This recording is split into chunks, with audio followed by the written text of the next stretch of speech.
बस यात्रा में सर शाम को बैठता है आदमी, सुबह जाकर के। 450 किलोमीटर दूर दिल्ली से हम आ पहुंचे हैं, यानी क्राइम तक की टीम आ पहुंची कानपुर जनपद में। यहाँ पर अब हम बात करेंगे गांव वालों से। मैं पहुंचा हूँ बेमई गांव। क्या है बेमई गांव, क्यों सुर्खियों में रहा, क्या इसका इतिहास रहा, क्या दस्यु सुंदरी और दस्यु सम्राटों की कहानियाँ यहाँ पर दफन है, यहाँ पर बात करेंगे। ये कहा जाता है कि यहाँ पर फूलन देवी ने अत्याचार किया था, ठाकुरों पर अटैक किया था और 22 ठाकुर यहाँ पर शहीद हो गए थे। फरवरी की घटना है, 1981 की घटना। बात करते हैं यहाँ पर बुजुर्ग जो हैं यहाँ पर मौजूद हैं। बाबा, ये जो घटना हुई थी, क्या कौन कौन सा गैंग था जो उस समय यहाँ पर बहुत ज़्यादा सक्रिय था, जिनकी चहलकदमी थी, क्या कहानी थी पूरी? ये कहानी तो यूँ थी सर कि पहले ठाकुर गैंग और मल्लाह एक ही साथ एक ही गैंग में थे। अच्छा। कुछ उनकी आपस में तिकड़मबाजी हो जाने से श्री राम लाला राम ने विक्रम मल्लाह को मार दिया। खा भी मारा तो उनमें हो गई कंफ्यूजन। वो मल्लाह गैंग अलग हो गया, ठाकुर गैंग अलग हो गया। अब वो इनके मारने की टोए में, वो उनके मारने की टोए में, और दोनों गैंग इस जमुना सर्किल में आते जाते थे।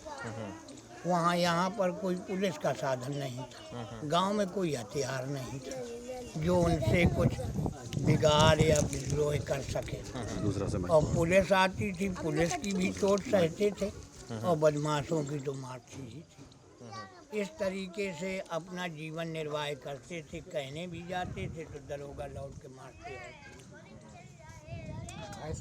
जब भैंसों को दूध बच्चों को खाने को नहीं मिलता था। और यहाँ तक ये होता था कि जो पुलिस वाले कहो तो गांव के कहते थे ये कारतूस का हम दे थे, का हमारे घरे बना था, तो बोलते नहीं थे और उल्टा मारते थे।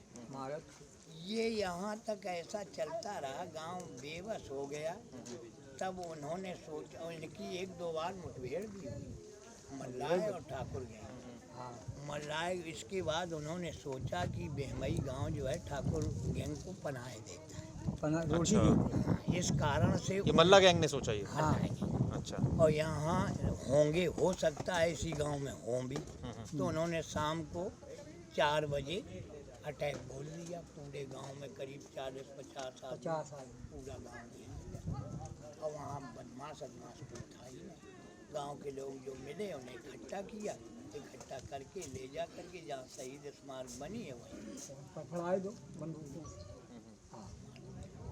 हम लोग तो बाराती से बच गए। जो भाग गया, उस जो समय हर मेरी खेत उम्र में था, 22-23 साल की थी। हाँ 23 साल की उम्र थी। नहीं तो अगर आप गांव में होते तो शायद आप हाँ बिल्कुल चली जाती। जो गांव में रहा उन्हें जो मिला वो बचा ही नहीं। गांव में हम नहीं थे, जब तक हम आए तब तक यहाँ पर 22-23 लाशें पड़ी। तो फूलन देवी का क्यों बाबा जिक्र होता है? फूलन देवी का क्या रोल था? फूलन देवी का यही रोल था, वो मुखिया थी और वो विक्रम की रखेल थी। अपने रखेल का बदला लेने के लिए वो उसने किया था उनके पर। तो वो मिले नहीं, गांव वाले मिले सीधे साधे। नहीं तो फूलन देवी को क्या यहाँ पर होती कि ठाकुरों ने क्या किया है, क्या आरोप था? ठाकुरों का कोई आरोप नहीं था, केवल हम आपको जो बता रहे वही आरोप कि एक ये उन्हें जो मिल जाता था मल्लाह का तो वो मारते पीटते होंगे।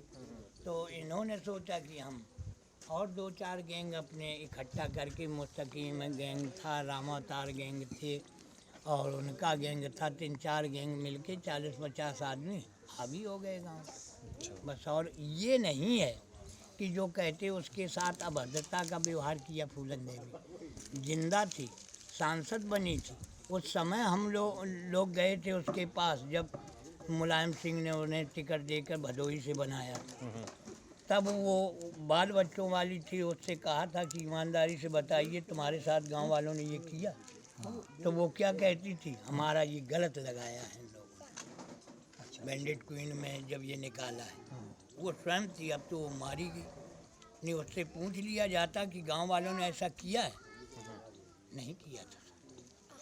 और फिर एक क्रिमिनल आदमी के साथ कोई ऐसा दुर्व्यवहार कर लेगा 34 राउंड की बगल में टंगी हो हथियार और एक रहे निहत्था हुए आदमी आदमी ऐसे यहाँ कर ले। पर कोई हम कहा था हमारे यहाँ कोई करके दिखाए। दिखाई दे, कौन अब कर है सकता है? इस्लाह। वो तो राइफल के अलावा और चलती नहीं थी। हाँ, और ये यहाँ के लोग बाग पुरखा आते हुए तो हमारे चले गए, हम तो बच्चे थे उनके। अब हम पुरखा हो गए उनके सामने, अब है ना। हाँ, तो ये जो कहानी है ये मतलब गले उतरती नहीं, क्योंकि आपका कहना है वो खुद ही। मतलब का है आपका बताइए। पिक्चर बनाने का मतलब है नहीं, आप सच्चाई जानने का बनाने मतलब का है। मतलब अब पिक्चरें नहीं बनती, बन गई जौन बन गई। ये वही तो इलेक्शन बताया है। है। इलेक्शन है। इलेक्शन के समय में अब यहाँ पर आपको लगता है कि इलेक्शन में कोई डकैत जैसे पहले थे अब हैं, या खत्म हो गए, पुरानी बातें हो गई? अब कोई कोई बदमाश नहीं नहीं है, अब कोई अब नहीं। यहाँ कोई गुंडा बदमाश नहीं, और हार खेत में कहीं भी नहीं, तक चले नहीं। जाओ बेखटका चले जाओ, कोई टेंशन ही नहीं है। ना गुंडई, बस ये है डकैती, कि कौन यहाँ पे कोई विकास नहीं हुआ जब ओके से। ओके। तो आपने विकास उस समय कांग्रेस सरकार थी, न कांग्रेस ने किया। फिर बीजेपी आई, अटल बिहारी वाजपेयी विधवाओं का रथ निकालते रहे, ना उन्होंने कुछ किया। और अब बीजेपी की सरकार है, 5 साल तक योगी जी की सरकार रही, तो आप देख ही रहे कितना बड़ा विकास है आपके सामने। तो आपने देखा, खुलकर बोले बाबा जी और बताया सारी कहानी, किस तरह से बेमई कांड सुर्खियों में आया था और क्या यहाँ पर असलियत थी। ये वो लोग हैं जो एक तरह से कहा जाए गवाह, उस वक्त के गवाह हैं जो गवाह है, बिल्कुल। हम तो क्या गवाही मान के संदीप चले, गवाह 22-23 साल की उम्र थी मेरी, और हम लोगों ने यहाँ जहाँ शहीद बनी है सब लाशें घर घर रखी हमने, और हमारे दोस्त जो 3 थे, और इतने साल मुकदमा चला, कहीं कुछ हुआ खटोली नहीं। ला के एक एक लाख के घर घर रखी हम आज लोगों दिन ने। तक सुनवाई मौके पर नहीं, हमने फाइल काम दबी देखा। है कहाँ नहीं। तो देखा सच्चाई इन्होंने बयां की, बताया किस तरह से उस वक्त हालात थे। हम ये जानने की कोशिश कर रहे थे कि क्या वाकई अब इस तरह की गैंग है, लेकिन इस तरह की गैंग अब तो पुरानी बातें हो गई। लेकिन कहीं ना कहीं ये गांव ज़रूर सुर्खियों में रहा था, फूलन देवी को लेकर, यहाँ जो हत्याएं हुई थी उसको लेकर। और यहाँ पर ऑब्वियसली अभी भी जो गांव के वासी हैं उनका कहना है कि विकास नाम की यहाँ पर चीज़ नहीं है और सरकार को इस दिशा में भी ध्यान देना चाहिए। लेकिन कहीं ना कहीं ये जो गाँव सुर्खियों में रहा उसकी कई वजह रही। कैमरामैन अटल विनोद, बिहारी वाजपेयी जी ने मनीषा, फारूक हैदर के साथ चिराग गोटी कहीं।